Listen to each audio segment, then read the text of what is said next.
Bulatkan tekad, kuatkan hati, negeri ini memanggilmu kawan. Belajar, bergerak, berbagi untuk negeri. Guru penggerak, majukan pendidikan. Guru penggerak menghamba pada murid. Kreatif, rancang pembelajaran. Hargai potensi, tingkatkan prestasi. Lahirkan profil pelajar Pancasila. Belajar, bergerak, berbagi untuk negeri. Kita menjalin kolaborasi. Belajar, bergerak, berbagi untuk negeri. Demi bakti pada Ibu Pertiwi.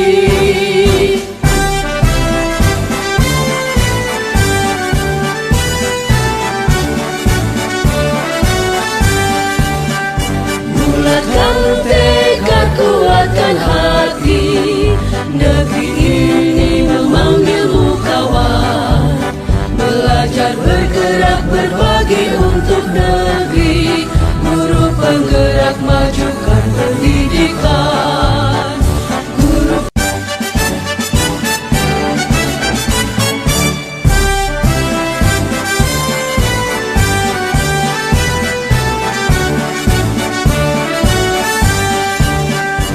Bulatkan tekad, kuatkan hati, negeri ini memanggilmu kawan. Belajar, bergerak, berbagi untuk negeri. Guru penggerak, majukan pendidikan. Guru penggerak menghamba pada murid. Kreatif, rancang pembelajaran. Hargai potensi, tingkatkan prestasi. Lahirkan profil pelajar Pancasila. Belajar, bergerak, berbagi untuk negeri. Kita menjalin kolaborasi. Belajar, bergerak, berbagi untuk negeri. Demi bakti pada Ibu Pertiwi.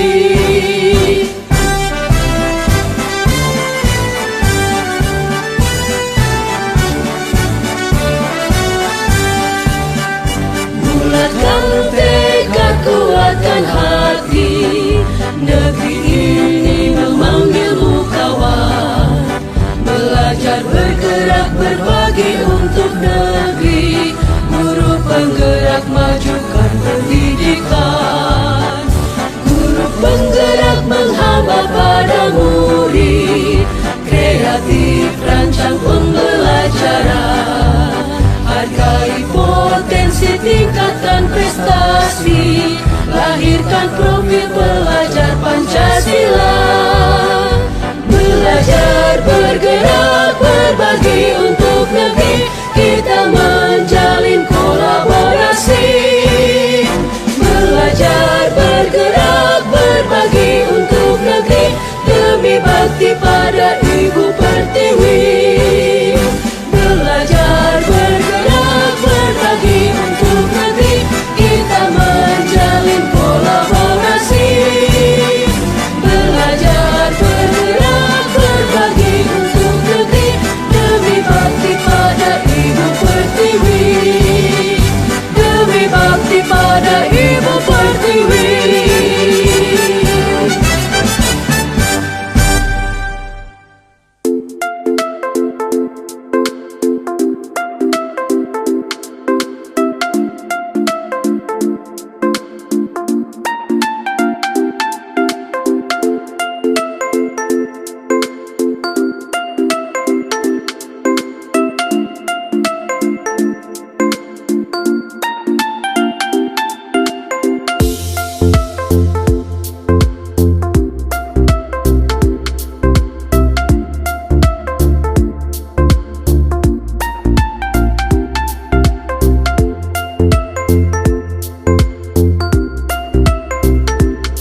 Oke.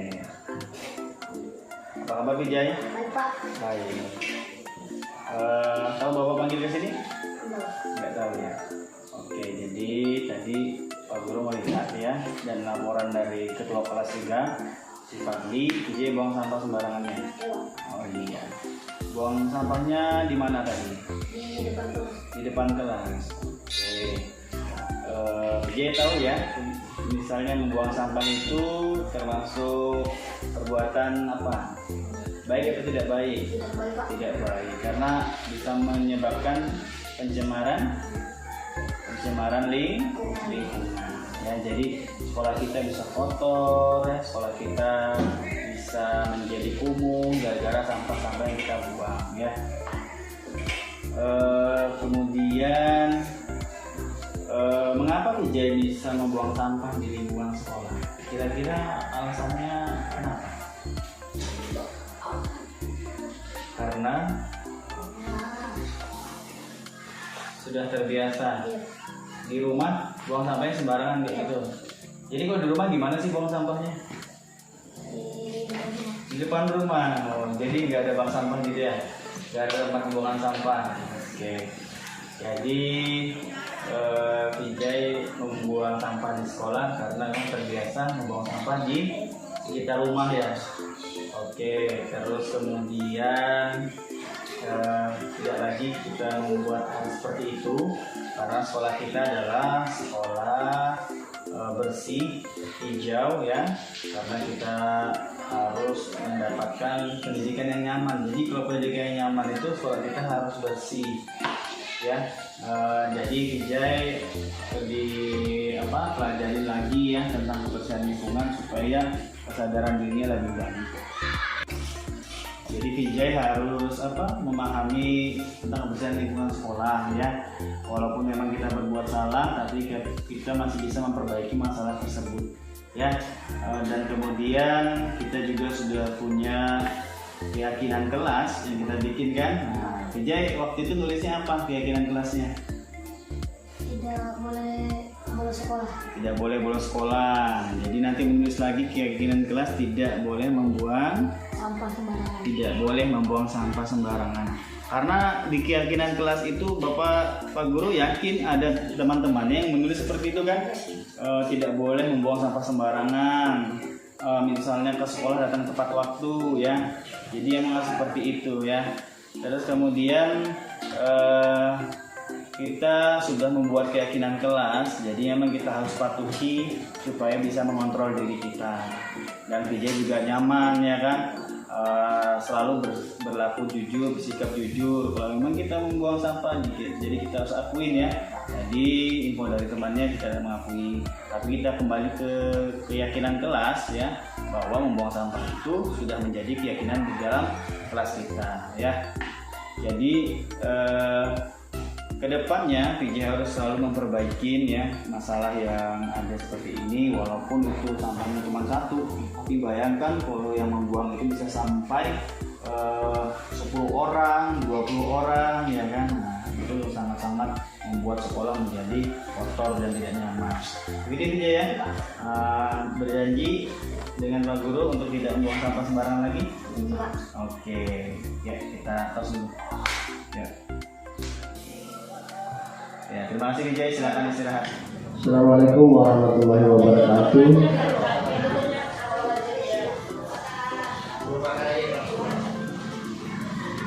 Yang saya hormati Bapak Ibu Dewan Guru SD 022 Samarinda Utara. Yang saya hormati Bapak Bambang Istiawan SPD selaku calon guru penggerak angkatan 7. Alhamdulillah, puji syukur kita panjatkan kepada Allah Subhanahu wa taala, Tuhan yang Maha Kuasa, di mana pada hari ini kita bisa hadir di sini bersama dalam rangka acara aksi nyata penyimbasan modul 1.4 dengan judul budaya positif yang disampaikan oleh calon guru penggerak angkatan 7 yaitu Bambang Istiawan yang diutus dari SD 022 Samarinda Utara. Bapak Ibu Dewan Guru selaku peserta dalam kegiatan ini, nanti kita akan ada pemaparan dari Bapak Bambang Istiawan SPD tentang pengibasan modul 1.4 yaitu budaya positif. Nanti diharapkan kepada kita untuk bisa aktif, kita saling bersharing, artinya saling menanyakan apa-apa yang bisa nanti kita sharing bersama atau kita sampaikan bersama di dalam kegiatan pengibasan modul 1.4 ini. Kita harap nanti kita yang sebagai sekolah penggerak dan guru-guru yang termasuk dalam komite pembelajaran nanti bisa aktif, artinya bisa aktif dalam kegiatan ini untuk kita sharing, saling bertukar pikiran, saling berinteraksi, apa-apa yang perlu kita sampaikan atau perlu kita pahami dalam kegiatan ini. Pada kegiatan ini saya selaku pimpinan yaitu kepala sekolah mengucapkan terima kasih kepada Bapak Bambang Istiawan sebagai calon guru penggerak yang sudah melaksanakan kegiatan aksi nyatanya di SD 022 Samarinda Utara, dan saya juga mengucapkan terima kasih kepada Bapak Ibu Dewan Guru yang telah hadir, telah meluangkan waktunya dalam mendukung kegiatan dari teman-teman kita.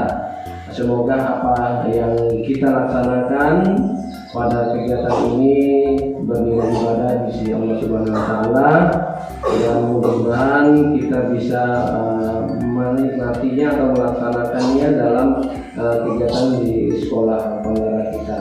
Dan marilah sama-sama kita memulai atau membuka secara resmi. Saya buka acara kegiatan aksi nyata pengibasan modul 1.4 dengan judul budaya positif yang disampaikan oleh Bapak Bambang Istiawan SPD. Kita buka bersama dengan mengucapkan Bismillahirrahmanirrahim. Baik, terima kasih. Saya ulangi kepada Bapak Kepala Sekolah, Bapak Julhedin yang telah membuka acara pada siang hari ini, dan terima kasih berkenan untuk Bapak Ibu bisa hadir. Langsung saja saya awali. Bismillahirrahmanirrahim. Assalamualaikum warahmatullahi wabarakatuh. Baik, terima kasih Bapak Ibu sudah menghadiri dalam rangkaian pengibasan modul 1.4 tentang budaya positif di sekolah kita SD Negeri 022 Samarinda Utara, yang bagaimana itu menjadi tugas saya sebagai calon guru penggerak angkatan 7 dalam aksi nyata di modul 1.4. Tak lupa kita aturkan salam dan salawat terhadap junjungan kita Nabi Allah Muhammad SAW yang telah memberikan berkah kepada kita. Semoga kita diberikan syafaat beliau di akhir zaman nanti. Amin amin ya rabbal alamin. Baik Bapak Ibu, terima kasih sudah meluangkan waktu. Bapak Ibu dalam keadaan lelah ya, masih sempat menyempatkan waktu untuk melihat, untuk bisa nanti mengaplikasikan ke dalam kelas tentang penerapan budaya positif di sekolah. Ini Bapak Ibu tentang penerapan budaya positif. Ya, langsung saja budaya positif. Jadi budaya positif adalah suatu ekosistem sekolah yang penuh dengan suasana positif. Hal positif itu akan mudah menular jika dilakukan secara konsisten dan tentunya dilakukan secara kolaborasi atau bersama-sama. Karena beragamnya karakter siswa dan guru dengan mengetahui konsep-konsep inti budaya positif dalam penerapannya. Konsep-konsep inti dalam budaya positif antara lain disiplin positif yang pertama, yang kedua motivasi perilaku manusia, hukuman dan penghargaan, ketiga posisi kontrol restitusi, keempat keyakinan kelas, dan yang terakhir segitiga restitusi.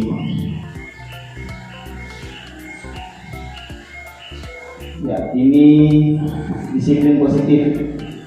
Disiplin positif adalah pendekatan untuk menuntun kodrat anak agar berdaya dan mengontrol diri dan menguasai diri untuk memilih tindakan yang mengacu nilai-nilai kebajikan.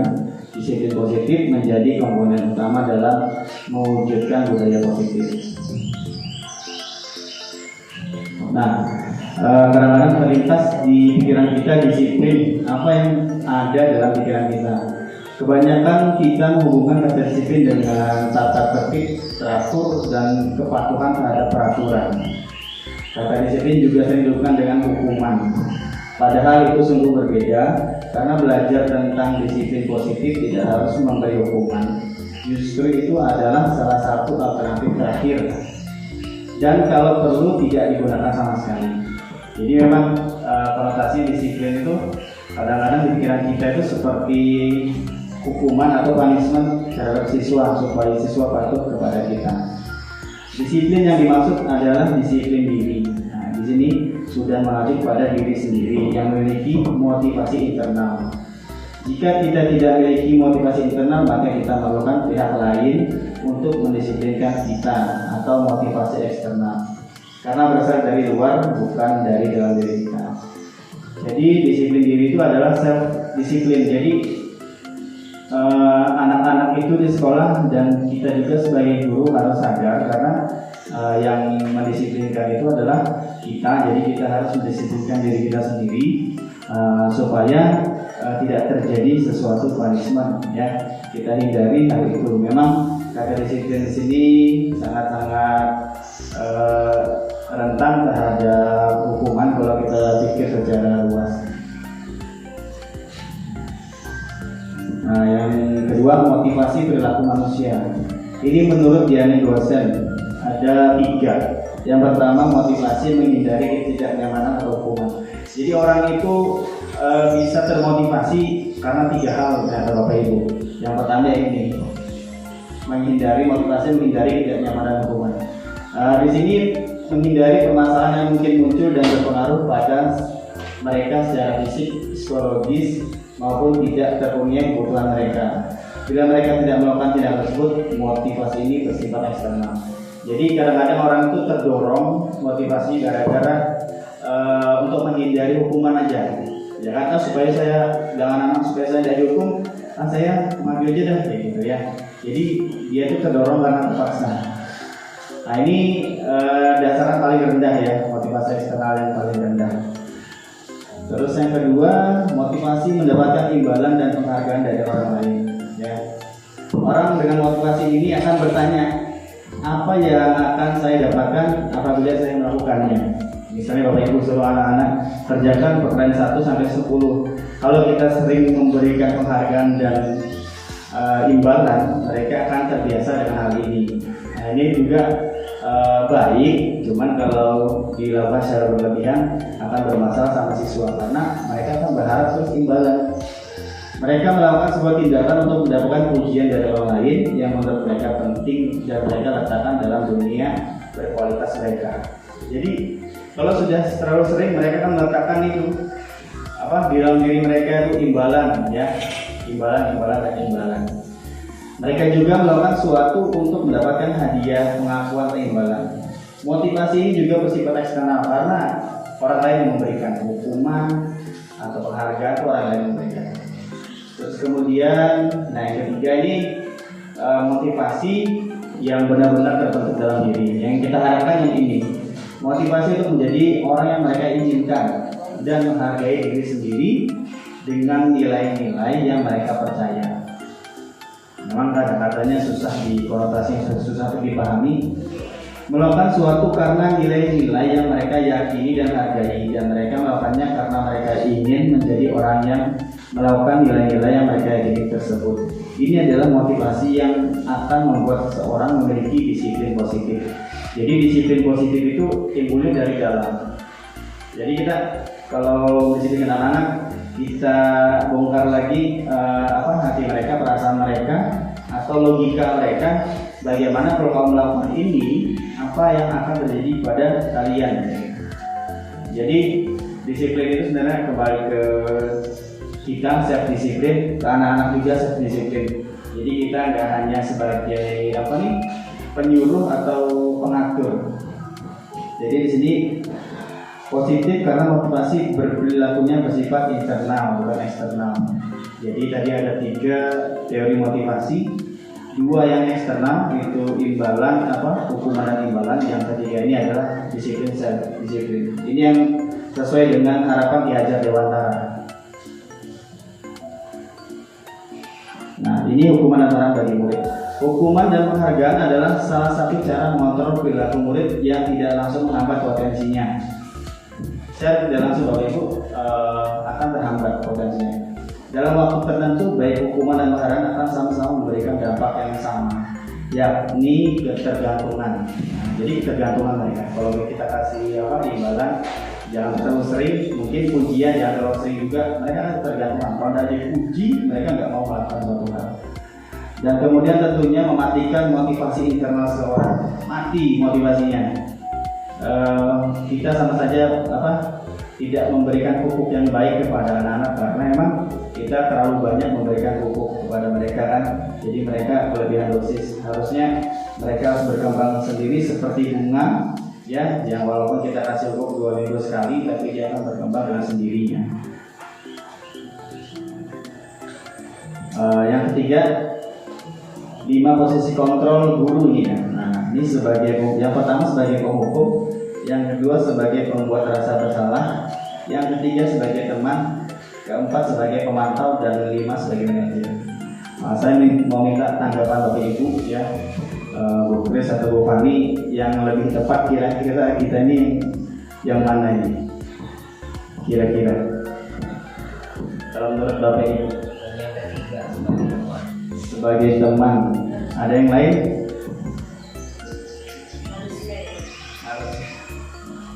Jadi 5 posisi kontrol ini bisa dimiliki oleh guru, seorang manajer, seorang atasan, bapak kepala sekolah ya, yang mana kita memilih ya.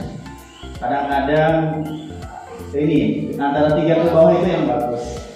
Kalau dilihat ya, penghukum dan pembuat rasa bersalah, nanti kita akan menuntas. Jadi menurut Bapak Ibu tadi, teman itu bagus ya, sebagai guru kita sebagai siswa teman bagus. Pemantau juga bagus karena mengawasi anak-anak, manajer, pembuat rasa bersalah, dan penghukum. Yang pertama kita bahas dulu yang sebagai penghukum.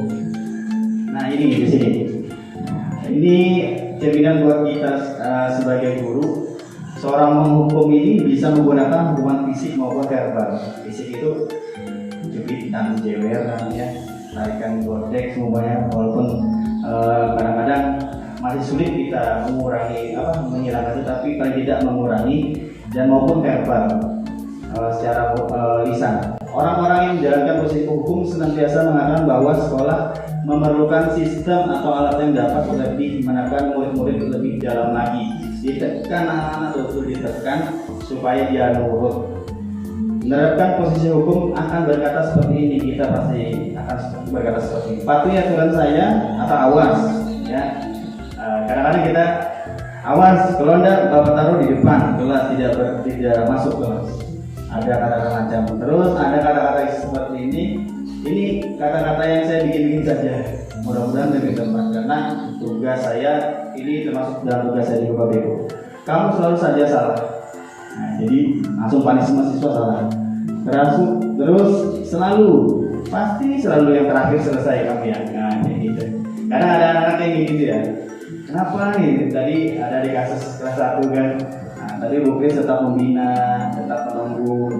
Nah, ternyata kalau saya nilai tadi Bu Kris itu sebagai pemantau. Karena sudah belajar Bu Kris itu pemantau. Kalau penghukum gini, selalu kamu ini ya, nah ya, kamu selalu pasti terakhir ini.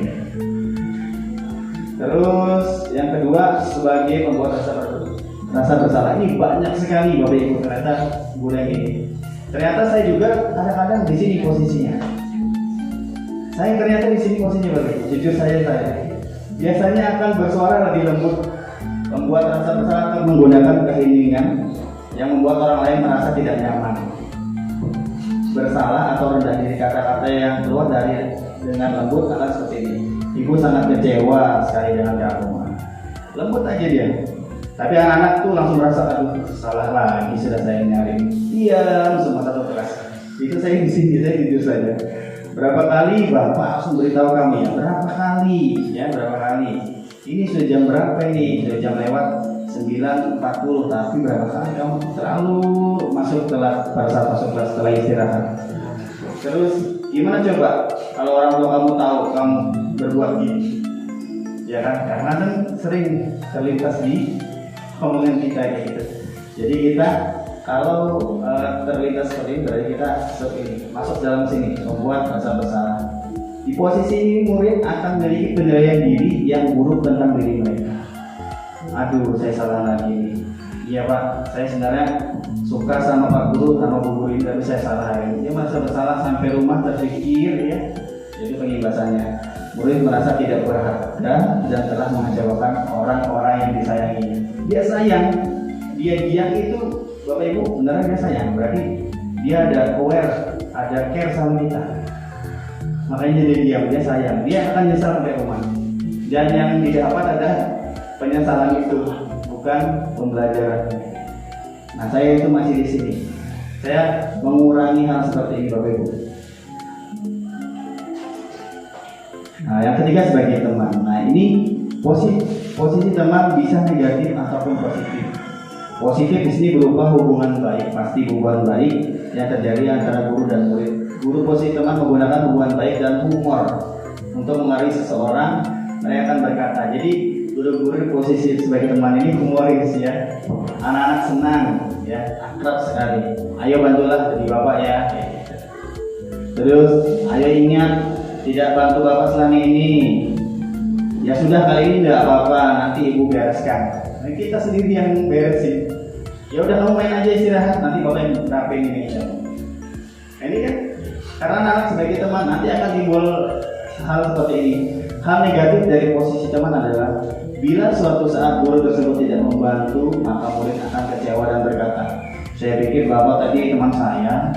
Nah, dia akan mikir gitu, kok kita kan teman Pak, best friend Pak, bestie. Kadang-kadang guru perempuan dibilang bestie kan.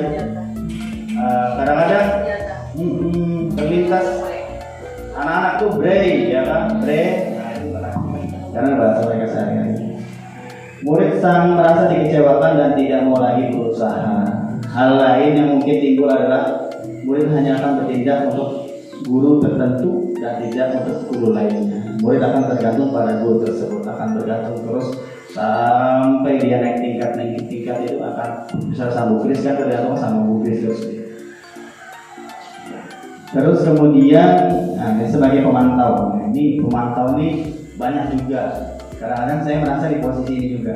Posisi pemantau berdasarkan pada peraturan dan konsekuensi dengan menggunakan sanksi atau konsekuensi. Kita dapat memisahkan hubungan pribadi kita dengan murid sebagai seorang yang menjalankan posisi pemantau. Pertanyaan yang sering diajukan seorang pemantau adalah peraturannya apa? Nah, ya sudah dapat tulis tuh peraturannya apa? Kalau buang sampah ya ini pemantau nih. Terus apa yang telah kamu lakukan? Saksi atau konsesinya apa? Ini kalau saya lihat ini Pak Ali ya, pemantau. Saya lihat sekali kalau ada anak-anak melakukan kesalahan, Pak Ali langsung mantau. Ayo sholat, ayo sampahmu. Nah, itu pemantau. Kadang-kadang banyak di antara kita sebagai pemantau, saya lihat sudah banyak.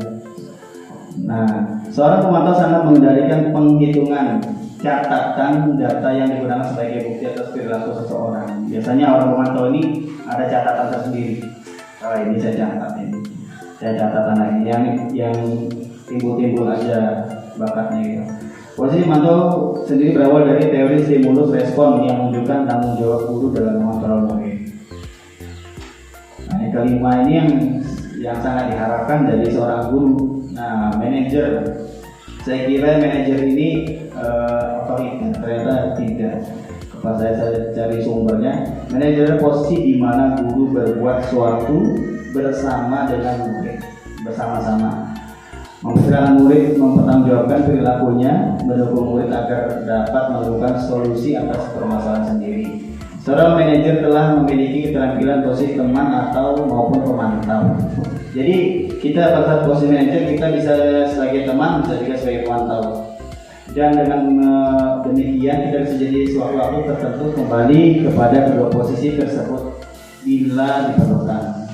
Seorang manajer akan berkata, apa yang kita yakini hari ini, apa rencana kamu untuk memperbaiki hal ini. Jadi kita kembalikan ke anak-anak. Jadi seorang manajer itu kembalikan ke anak-anak. Karena manajer itu dalam pikiran kita bukan berarti cuma memantau atau sebagai teman, tapi mengembalikan. Tugas seorang manajer bukan untuk mengatur perilaku seseorang. Kita membimbing murid untuk dapat mengatur dirinya. Seorang manajer bukannya memisahkan murid dari kelompoknya, tapi mengembalikan murid tersebut ke kelompoknya dengan lebih baik dan kuat. Jadi lebih kuat. Nah, setelah 5 posisi kontrol ada keyakinan kelas. Nah, keyakinan kelas ini adalah nilai-nilai kebajikan yang diyakini oleh warga kelas untuk menumbuhkan motivasi internal. Nah, yang kita harapkan adalah Bapak Ibu motivasi internal, disiplin internal supaya mereka itu timbul budaya positif itu. Internal yang kita. Tidak usah kita bantu, tapi kita gali pikiran mereka. Untuk motivasi internal dan budaya positif di kelas. Apa itu keyakinan menurut keyakinan kelas? Keyakinan yaitu nilai-nilai kebajikan universal, umum ya, yang disepakati secara tersirat dan tersurat. Jadi umum aja, kata-kata positifnya umum aja. Ya, misalnya saya akan datang ke sekolah tepat waktu, saya akan membuang sampah pada tempatnya. Saya sudah contohkan di kelas 5. Jadi saya bilang, Pak, saya mau tulis apa? Tulis aja yang kata-kata positif. Ya kan, saya mengurangi main game saya, gitu kan, umum. Lepas dari latar belakang suku, negara, bahasa maupun agama. Nilai kebajikan menekankan pada keyakinan seseorang dengan memotivasi seorang diri dari dalam. Seseorang akan lebih tergerak dan bersemangat untuk menjalankan keyakinannya. Apabila nanti ada suatu masalah, nanti kita tanyakan. Kemarin PJ itu nulis keyakinannya apa nah? Saya nggak mau berkali lagi Pak. Berarti harus dikembalikan kepada keyakinan tersebut. Nah, makanya kalau di kelas 2 ada saya tulis di ujung kanan tuh bagaimana kelas harus selalu bersih. Makanya kalau saya datang, keyakinan kita apa hari ini? Oh iya Pak, nyapu mereka. Kalau di kelas saya, nanti setelah guru lainnya nggak mau lagi dia. Ya kadang-kadang anak-anak gitu lah, kita ingatkan terus. Kelas aku teratur, mejanya rapi. Nah ini keyakinan kelas 5 kemarin ya, sudah mereka buat keyakinan. Kita tempel saja di dinding seperti kita pakai sticky note yang sudah contohkan Pak Lukman. Ternyata sama aja, alur merdeka ya. Jadi anak-anak melakukan keyakinan kelas. Jadi kalau ada masalah saya tinggal tanya, kemarin buat keyakinannya apa? Nah gitu. Nah yang terakhir segitiga restitusi. Restitusi adalah proses menciptakan kondisi bagi murid untuk memperbaiki kesalahan mereka. Jadi untuk memperbaiki kesalahan mereka itu kita menggunakan segitiga restitusi. Nah, sehingga mereka bisa kembali pada kelompok mereka dengan karakter yang lebih kuat. Jadi penyelesaian masalah sama anak-anak menggunakan segitiga restitusi. Nah ini ya. Yang pertama itu menstabilkan identitas. Yang kedua validasi tindakan yang salah. Yang ketiga menanyakan keyakinan. Jadi kembali ke keyakinan tadi Bapak Ibu. Menstabilkan identitas, maksudnya menenangkan mereka. Terus validasi, mencari akar permasalahannya. Kenapa bisa berkelahi, kenapa bisa buang sampah di sekolah. Kita kembalikan. Baru pasti mereka membuka, iya Pak, saya sering buang sampah di rumah. Saya bebas saja soalnya. Nah kalau gitu jangan dibawa ke sekolah. Terus menanyakan keyakinan. Kemarin menurut keyakinannya apa? Ya kan? Oh berarti kamu nggak sesuai dengan masalah ini, kamu menulis lagi keyakinannya. Jadi mereka akan terkontrol. Simpulan segitiga restitusi. Restitusi juga merupakan proses kolaboratif yang mengajarkan murid untuk mencari solusi untuk masalah mereka dan membantu murid berpikir tentang orang seperti apa yang mereka ingin menjadi atau tujuan mulia dan bagaimana mereka harus memperlakukan orang lain. Segitiga restitusi adalah ayo untuk menegakkan keyakinan bersama di dalam kelas atau sekolah. offline dia jaringannya hilang. Hilang ya jaringan. Iya, tidak ada jaringan offline. Padahal ini ada video. Oh iya, offline Bapak Ibu. Nah, teknis ya. Padahal videonya di YouTube, jadi saya juga lupa untuk menyimpan ya. Jadi saya pernah bagikan videonya itu di YouTube ya. Di YouTube tentang apa ini? Segitiga restitusi masalah anak di sekolah. Yang pertama kita menstabilkan identitas. Yang kedua validasi tidak bersalah. Yang ketiga itu menanyakan keyakinan. Saya pernah karena kondisi teknis ya, jadi untuk materi ini cukup sampai di sini Bapak Ibu ya, kurang lebihnya saya mohon maaf, kita adakan diskusi tanya jawab sebentar ya. Siapa tahu ada pertanyaan atau saran dari Bapak Ibu untuk memperbaiki aksi nyata saya ini, dan kita sama-sama membangun budaya positif di sekolah, saling kolaborasi supaya sekolah kita ini menjadi sekolah yang cerdas dan berkarakter. Nah, itu harapan kita Bapak Ibu. Saya kembalikan ke Bapak Ibu apabila ada pertanyaan. Saya buka beberapa sesi ya, 1 atau 2 pertanyaan boleh ya, supaya kita bisa saling sharing saja, bukan berarti saya menggurui ya, karena juga saya masih belajar. Ya, demikian Bapak Ibu, saya akhiri. Assalamualaikum warahmatullahi wabarakatuh. Selamat siang. Ada pertanyaan Bapak Ibu?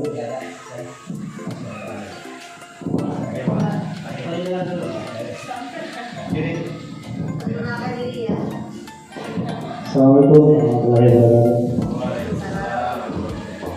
Perkenalkan, saya Pak Hasilullah dari kelas 3 SDN 22 Samarinda Utara.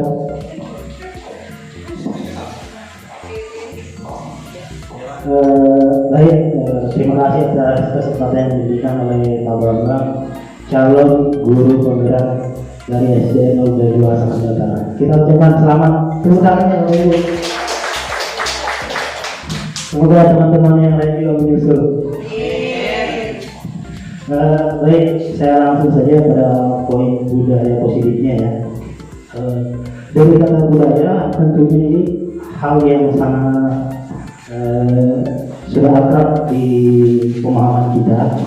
Dimana budaya itu adalah sesuatu yang perlu kita pelajari.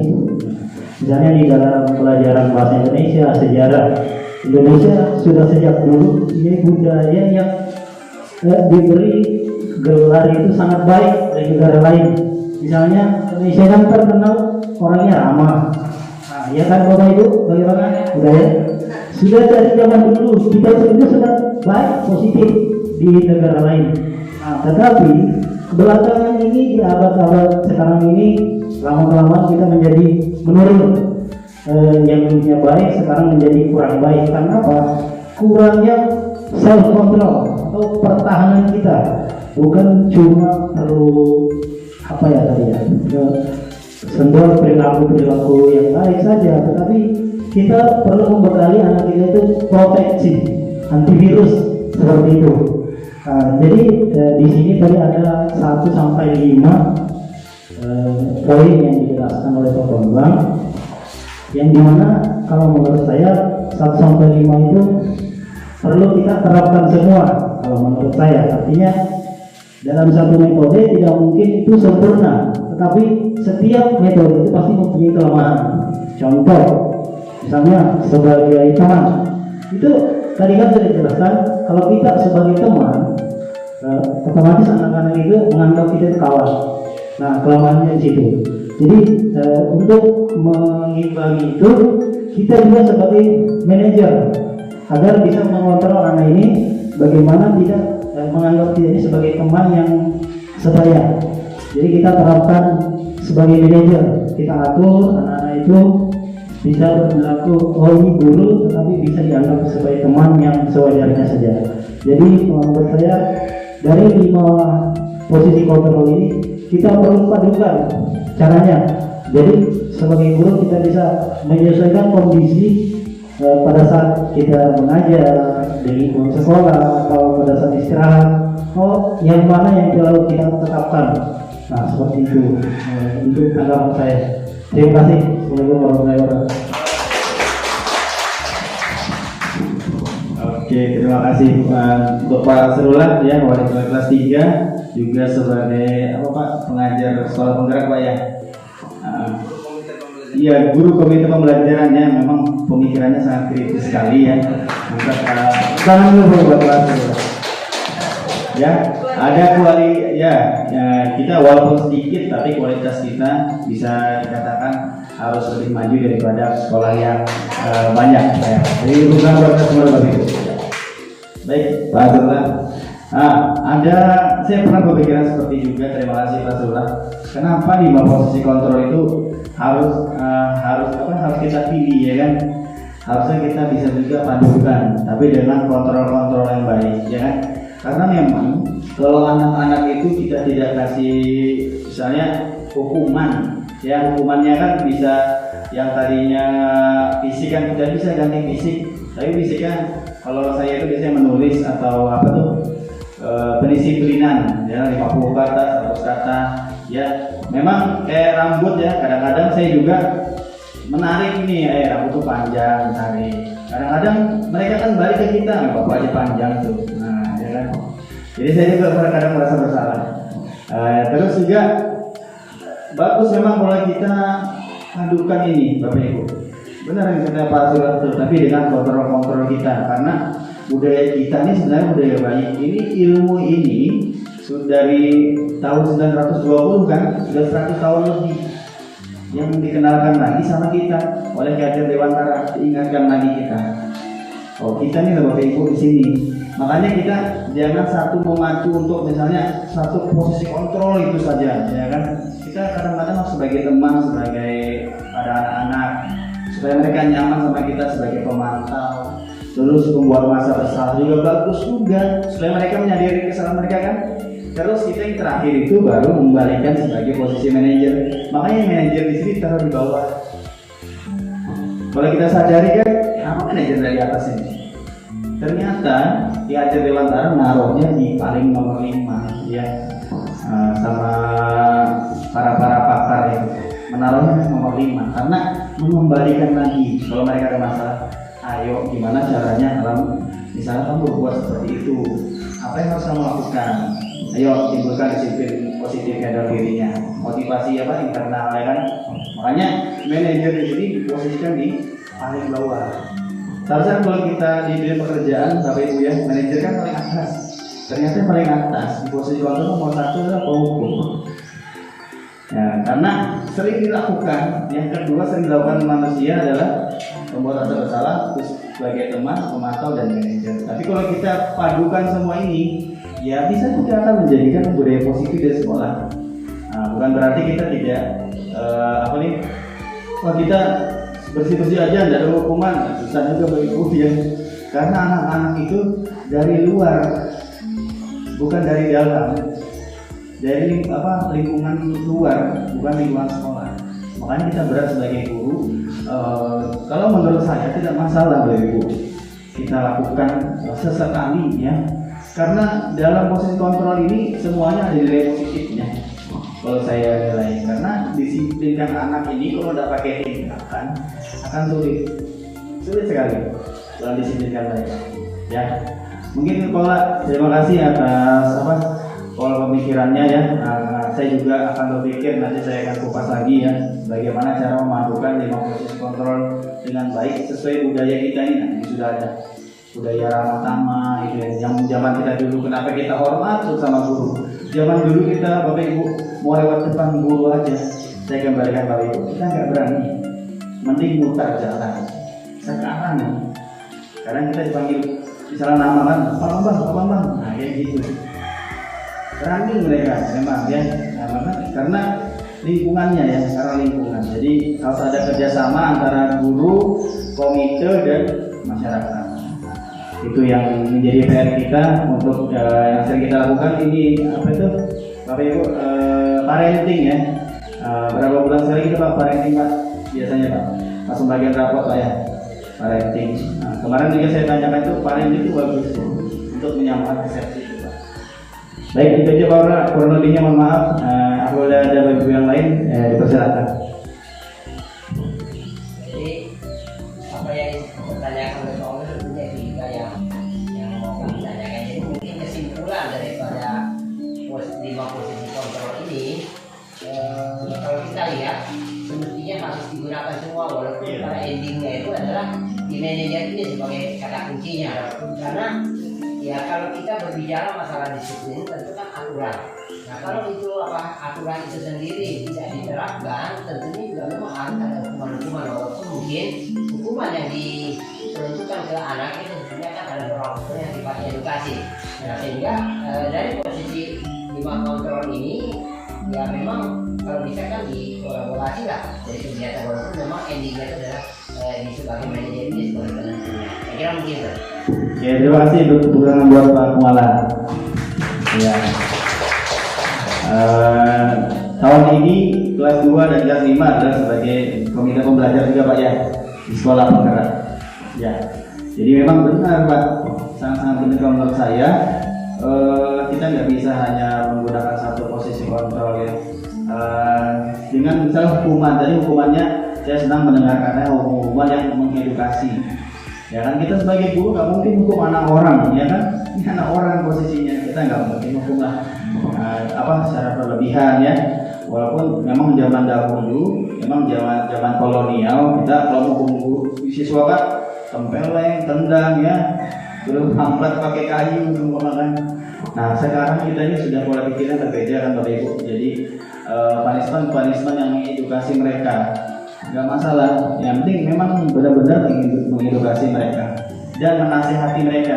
Menasihati ini kan masuk di nomor 2 ya, membuat merasa bersalah. Kalau mereka nggak merasa bersalah, mereka fine aja. Hati-hati, lama-lama bisa jadi yaitu orang-orang nggak baik ke depannya. Karena orang merasa salah apa kan tidak peka. Penting juga nomor 2, nomor 3 penting juga. Habis kita gini kita jadi teman, ya kan? Jadi teman. Terus pemantau, habis itu mengawasi lagi. Terus sebagai manajer membalikan lagi. Iya. Terima kasih Pak Kepala. Terima kasih atas sanggahan dan tanggapannya. Untuk Bapak Ibu yang lain, calon guru penggerak angkatan 8, 9. OTW. Pak Udin, Bapak Ibu sambil aja ya, sambil yang mau sholat nggak apa-apa, sambil mau ngopi nggak apa-apa ya.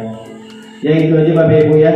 Demikian dari saya, semoga ibu ini bisa bermanfaat untuk kita semua dan bisa kita terapkan di sekolah kita. Walaupun kita dipikir sekali, tapi saya tetap semangat untuk mengikuti guru penggerak ini ya. Kita tetap semangat lah untuk mengikuti kegiatan-kegiatan atau program-program positif pemerintah supaya mengambil diri kita pelan-pelan merubahnya dari dalam diri. Itu saja Pak Ibu, kurang lebihnya mohon maaf. Assalamualaikum warahmatullahi wabarakatuh. Selamat siang. Saya kembalikan ke Pak Direk. Baik, terima kasih kepada Bapak Bambang Istiawan SPD selaku calon guru penggerak angkatan 7, Bapak Ibu Dewan Guru SD 022 Sumedang Utara yang ikut berpartisipasi dalam kegiatan aksi nyata pengibasan modul 1.4 budaya positif yang disampaikan oleh Bapak Bambang Istiawan SPD. Apa yang materi-materi yang disampaikan oleh tadi mudah-mudahan bisa kita terapkan dalam kelas, yang mana tadi tentang 5 posisi kontrol. Kita sebagai penghukum, sebagai pembuat rasa bersalah, sebagai teman, sebagai pemantau dan sebagaimana saja.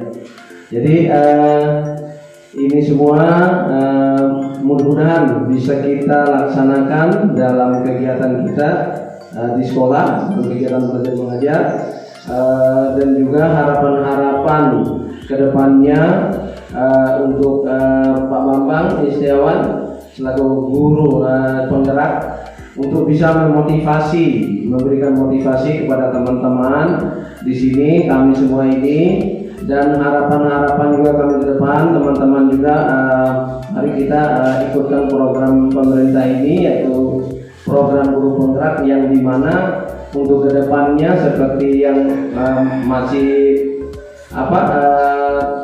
tugasnya masih panjang, karena aturan-aturan dari pusat itu tiap tahun ada perubahan-perubahan.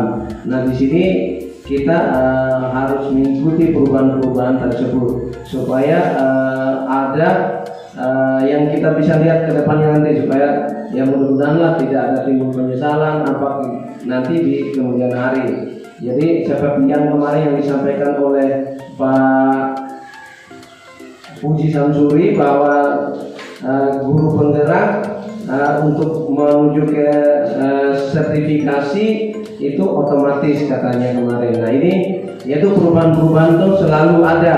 Jadi ini harapan-harapan kita semua di sini, mudah-mudahan yang kemarin yang ikut guru penggerak mudah-mudahan lulus dan bisa melanjutkan lagi kegiatannya nanti, dan insyaallah kami siap mendukung program-program dari guru penggerak ini Pak.